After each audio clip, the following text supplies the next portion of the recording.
In this episode, we are going to break down a recent audit that we did for one of our pod launch clients' podcast descriptions.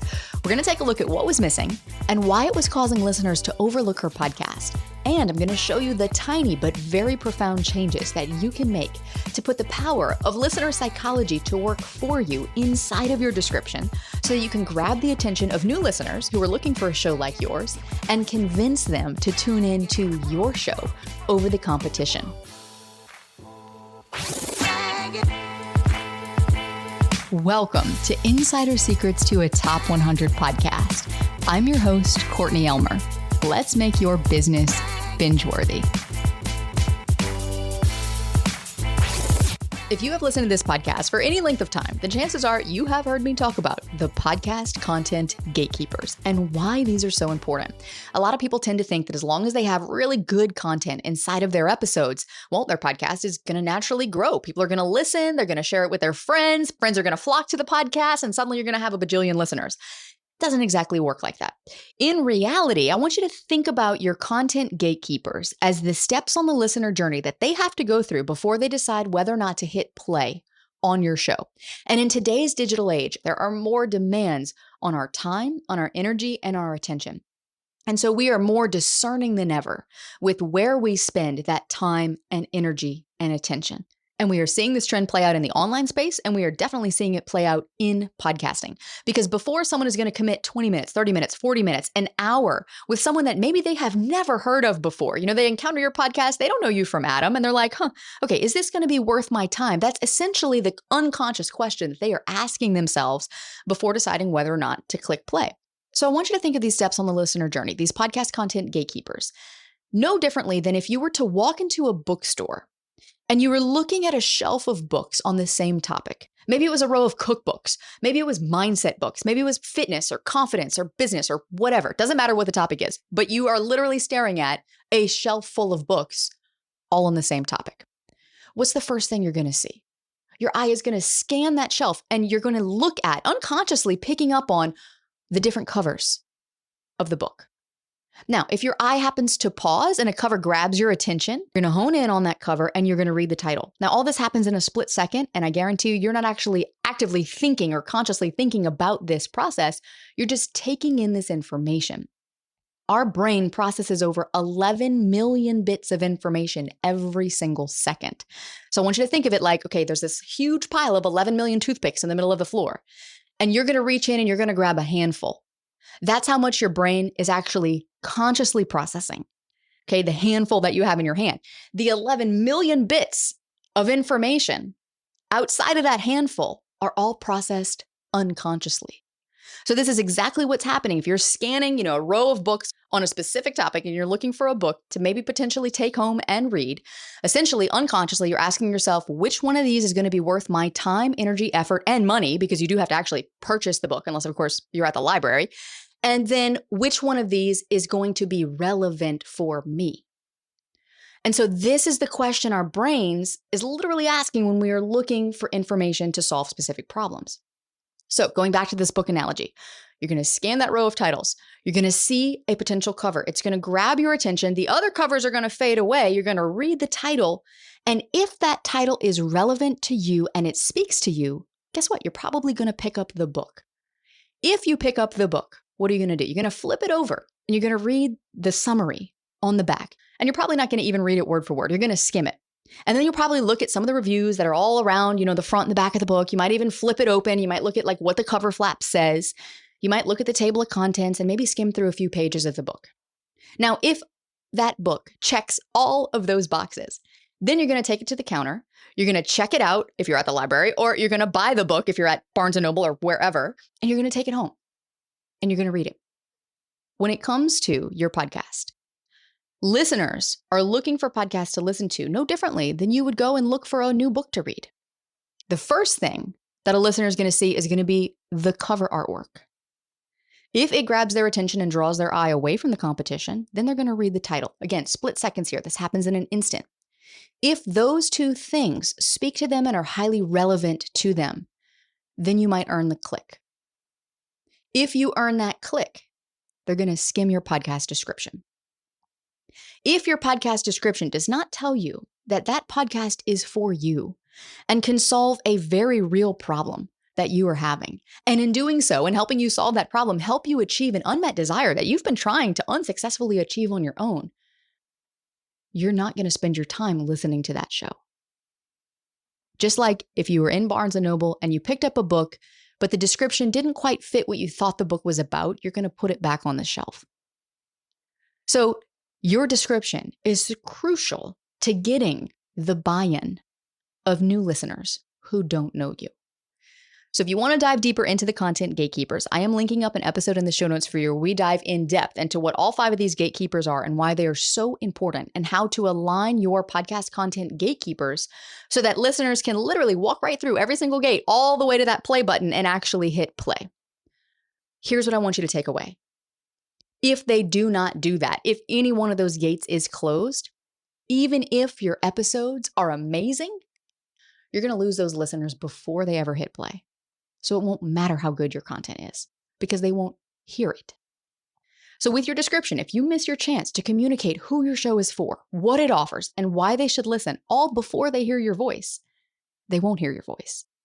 So again, this is just one of the 5 gatekeepers. We got to have all 5 of these dialed in. And this is why when we work with our clients inside of Pod Launch, we teach them how to craft 5 very distinct sections of their podcast description. The 5 sections are as follows in order: your hook and differentiator. Then you want to agitate the pain or the problem that your listener is looking to solve. Then you want to offer relief and show them that it is possible to remove this pain from their life. Then you want to back that up with social proof and then show them the benefits of listening with a strong call to action to hit play. Keeping in mind that listeners are going to skim, not necessarily read word for word. Your description is not as much about length as it is about hooking people in and differentiating your show from other shows of its kind. In your podcast description, you actually have 4,000 characters that you can use. All of those characters are SEO searchable. And so you'll hear some people say, oh, well, use all of them. You have them all there at your disposal. It's going to help you with SEO, like literally fill up every single character that you can possibly fill. Other people are going to say, nobody reads anymore. Okay, so make it short. Neither of those things matter as much as how you say what you say in your description to affirm to your listener that they're in the right place. And in a second, I'm going to show you specifically how to use listener psychology to do that. And yes, you want to have relevant keywords in your description, which is a whole strategy unto itself. So this is essentially a strategy inside of a strategy, because having a successful podcast is not about who has the best equipment or who has the most listeners. It's about who does the best job of standing out from the competition. That's how you get noticed. So if you're listening and you're not clear on who you help and how you help them, it's going to be a lot harder to position your podcast well. We see it all the time. If you have a podcast right now and your podcast is struggling and your offers for your business are not converting, chances are the reason is because you're not standing out enough. You're blending in too much with your competition. And often that boils down to simply a lack of clarity on who you help, specifically, in detail, why you're here to help that person over someone else, and the way in which you help them and what makes that different from what others are offering.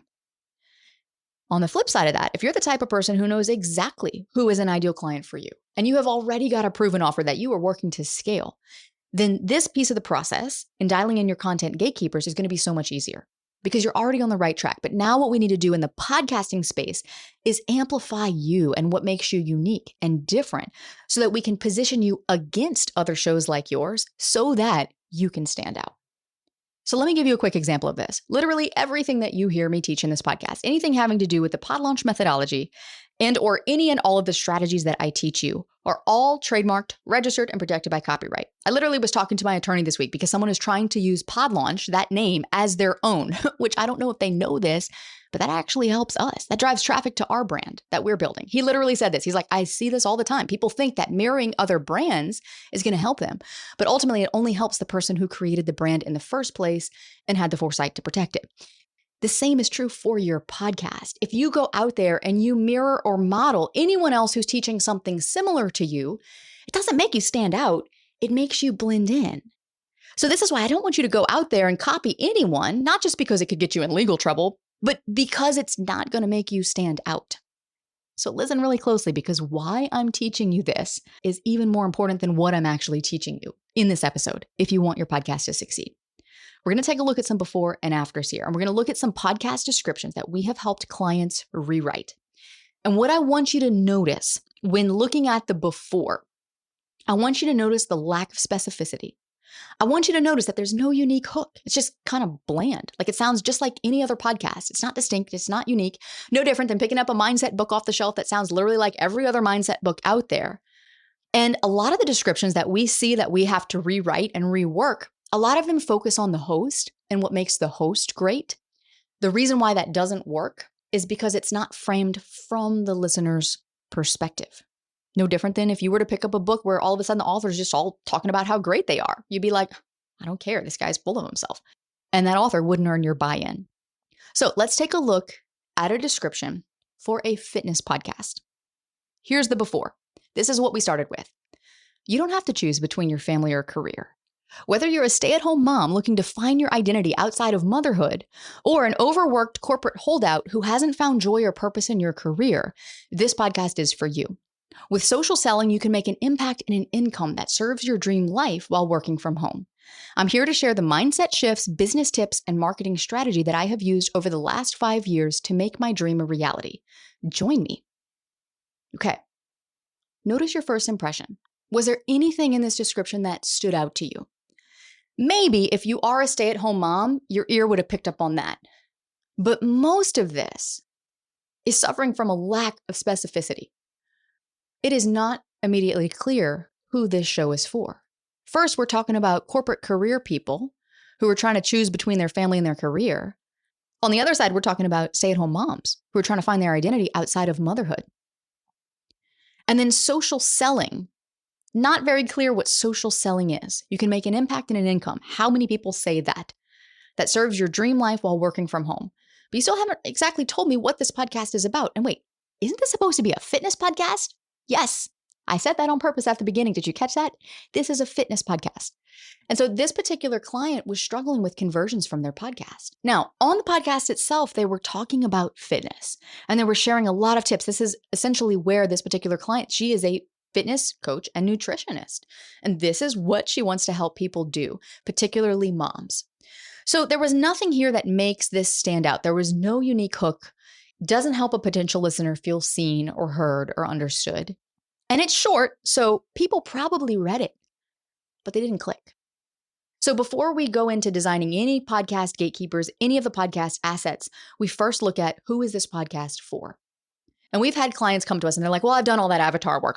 Like I know who I'm talking to. And then they actually do the work and they are blown away by the level of clarity and specificity we help them get on who they're looking to attract, which creates this beautiful ripple impact through all of their business messaging. We literally have clients like, oh my gosh, I need to go update my website now. Or, oh, I need to reframe how I'm writing my emails every week. Now I know exactly who I'm speaking to and how to speak to them. So before we look at the after, what I want you to stop and ask yourself here is, number one, who is my ideal listener? Number two, what problem does my podcast solve for them? And what unmet desires does my podcast help them achieve by helping them solve that problem? And number three, am I clearly showing why my show is different from every other one in my niche? That's essential. So essential. Because we could write a fitness description, but is it going to read just like every other fitness podcast? So this is what we wanted to make sure that we could differentiate here for this particular client. So let's take a look at the after. So the very first line, in your 20s, weight came off with cardio, skipping meals or cutting calories. But after kids, Orange Theory, F45, even Pilates aren't cutting it. You've tried intermittent fasting, keto, paleo, maybe even thought about Ozempic, but the scale won't budge and it's not your fault. So here's what we changed, just in literally 2 sentences. We laser focused on a very clear target audience, moms who are struggling with post-pregnancy weight loss. The description opens by reflecting the listener's frustrations and challenges, actual real frustrations and challenges that they are experiencing. Note how specific just these 2 lines are. This instantly creates trust.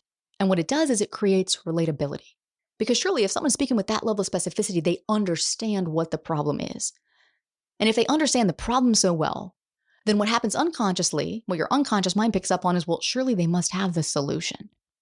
We also, in those two sentences, agitate the pain and offer relief, as well as differentiate from all the other health and fitness podcasts out there, not just by saying who it's for, but by saying everything they've tried that hasn't worked, which also says why this podcast is different from every other podcast that might talk about any one of those myriad of things that were mentioned.